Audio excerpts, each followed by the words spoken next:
เรียกอยู่ ครับ จะมาเลยครับอันบดีเอาเงี้ยลงนะครับ วันนี้ก็ได้เป็นเวลาอันที่เหมาะสมนะครับว่าจะนำเรือ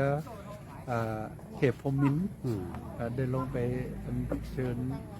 ถ้วยและผ้าไตรของพระราชินีนะฮะใน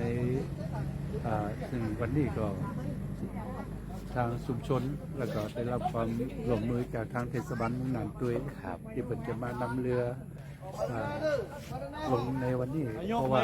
จะต้องมีความเตรียมพร้อมพอวันที่26นี้จะต้อง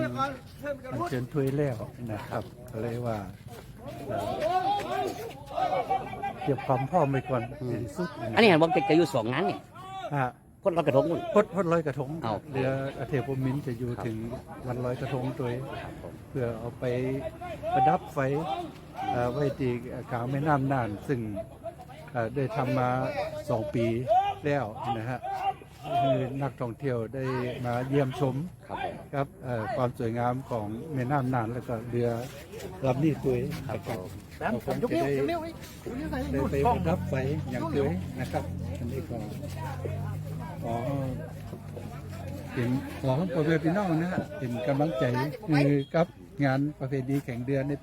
ปีนี้ตัวเนาะครับปีสนามนะครับ